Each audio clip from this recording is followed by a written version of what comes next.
On a tree-lined street in Portland, Oregon, you'll find a little shop called Grizzly Tattoo. Inside, buzzing needles dance along the skin of hipsters and suburban moms. There are halo lamps and neon signs, and the walls are covered with pages and pages of art. Flaming skulls, spiders, demons. Eagles, daggers, snakes. That's Tyler Adams, the shop's owner. When he first opened the place in 2011, it was the only tattoo shop in his neighborhood. Now, there are 5 within walking distance. Anybody gets tattooed now, especially in Portland. We're getting whole families coming in. Go through a summer here when everybody's wearing a tank top, and it's like, art everywhere. This isn't just a Portland phenomenon. Across the country, tattoos are hotter than ever. 32% of Americans now have at least one tattoo, up from 21% 10 years ago. There are around 20,000 tattoo shops in the U.S., and last year, they did $1.5 billion in business. But in recent times, the nature of that business has changed. In the past, an artist would work in a shop because it had a name. Working there meant you had some clout, but now you're not really tied to any establishment. You can now pretty much do it yourself on Instagram. For the Freakonomics Radio Network, this is the economics of everyday things. I'm Zachary Crockett. Today, tattoo parlors.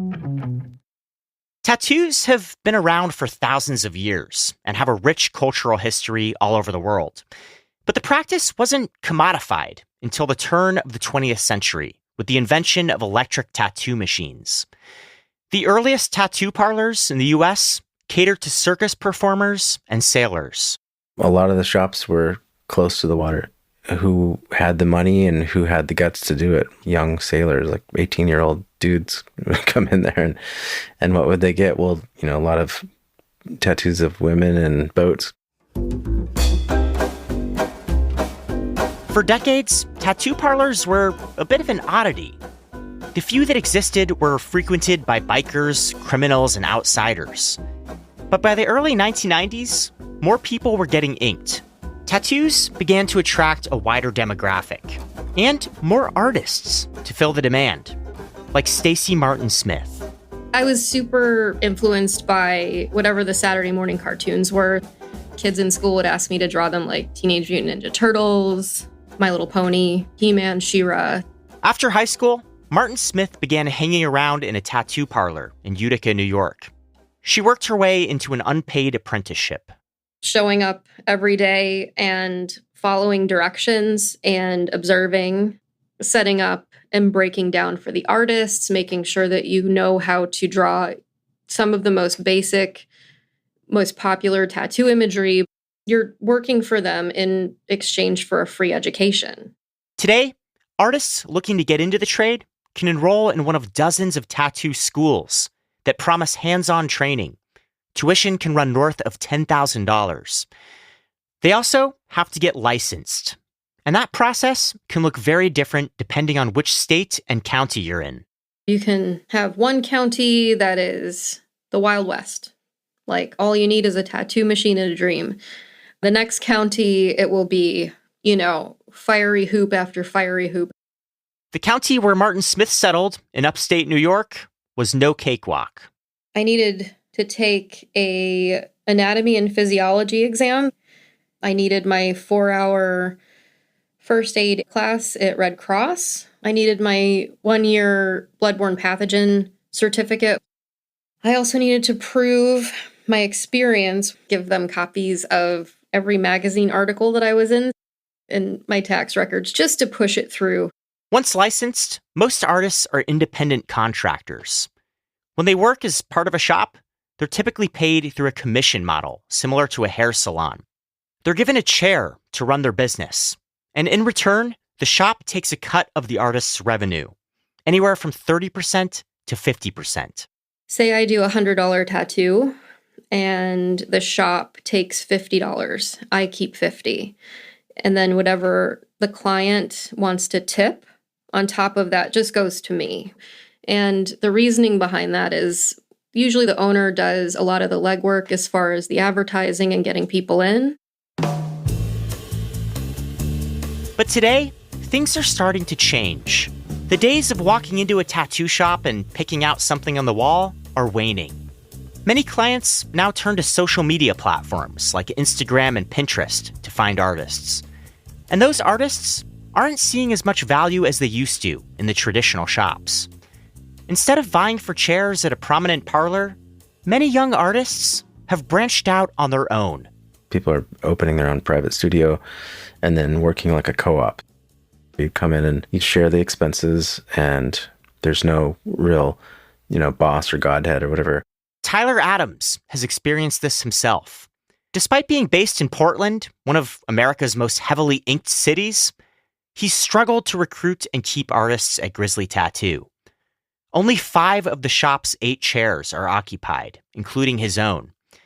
He mostly ditched the commission split and now charges his artists a flat rate of around $1,600 a month each instead.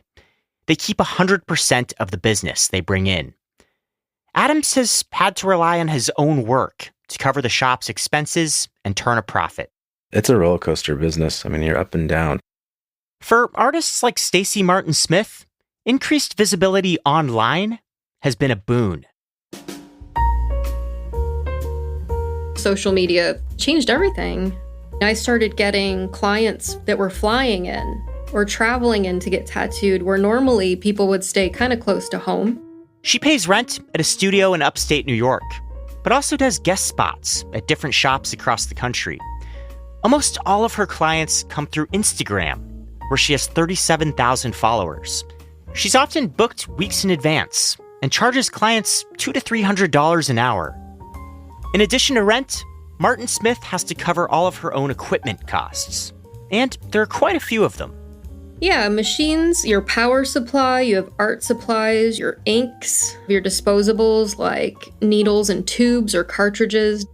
Also, we have ink caps, dental bibs, barrier film, table drapes, rinse bottles, your bandaging, any furniture, your stool, your toolbox, your massage table, your lighting. Most serious artists have multiple machines that use motorized needles to push ink under your skin. Those can cost anywhere from a few $100 to over $1,000 each. The rest is pretty cheap. Needles run a little under $1 each on average. Cartridges, another $2. An ounce of ink runs $8 to $15, but you might get 25 small tattoos out of it.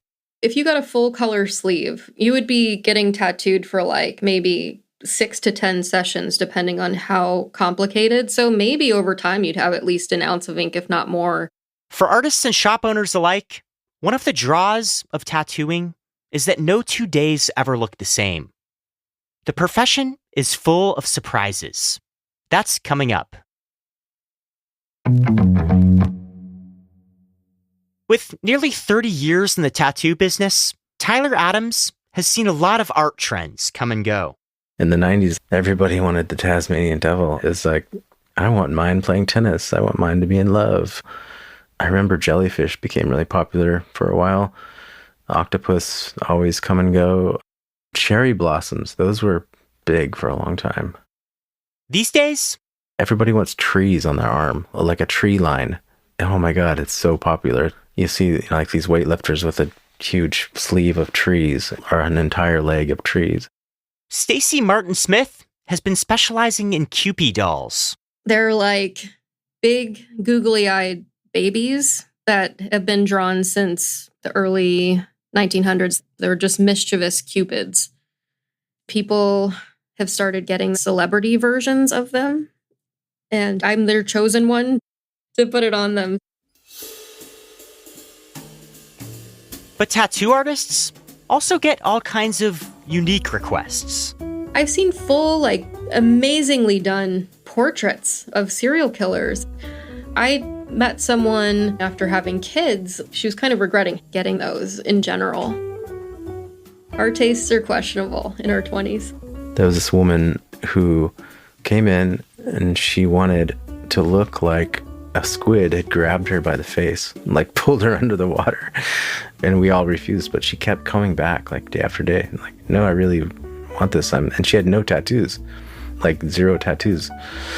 Eventually, I was just like, okay, how about $500?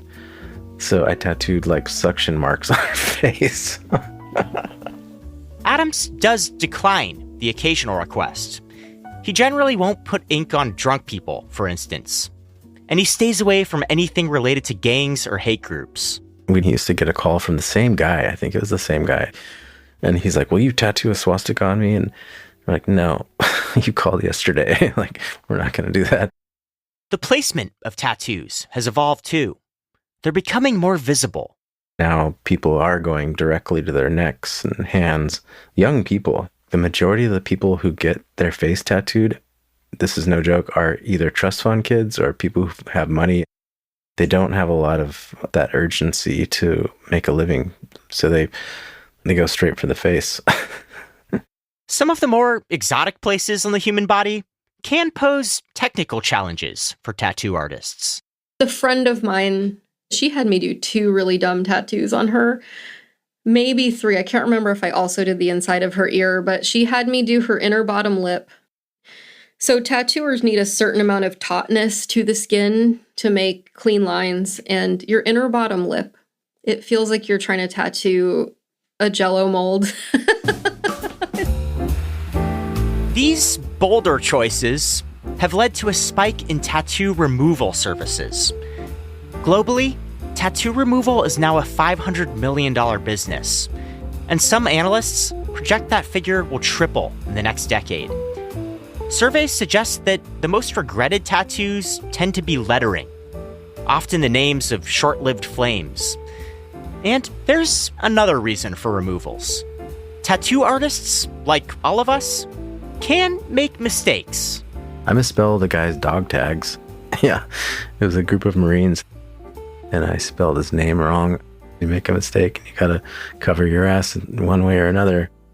Sometimes you can do it without telling the person, and sometimes you can't.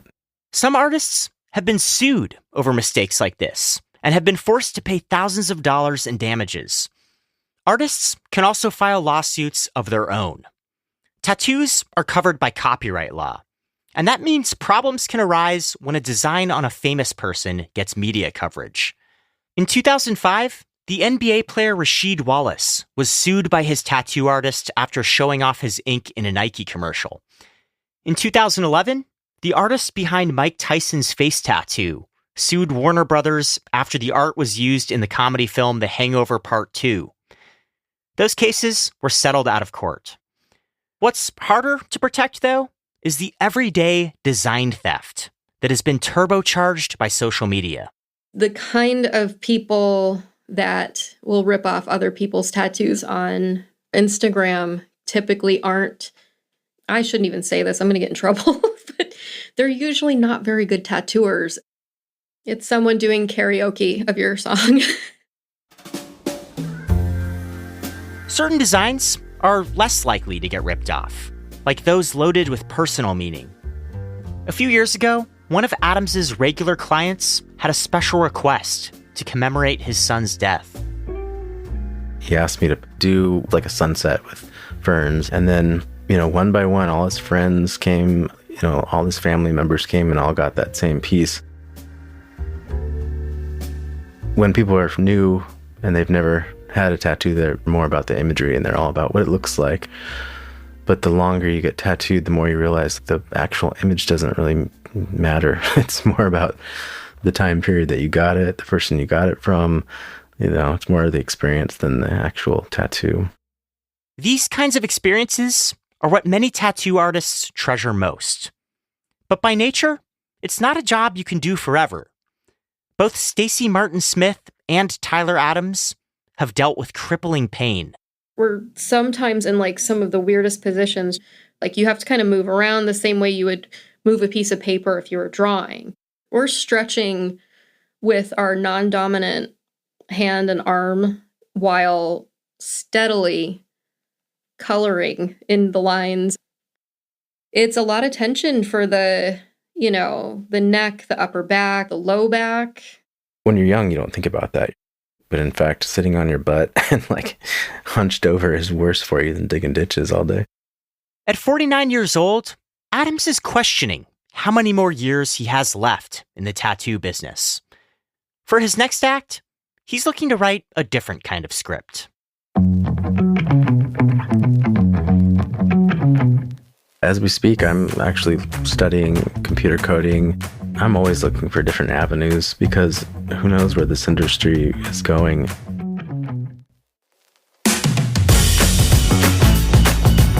For the Economics of Everyday Things, I'm Zachary Crockett.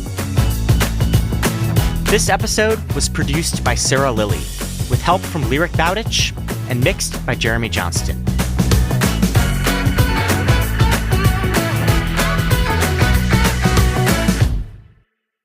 I have a slice of blueberry pie on one arm.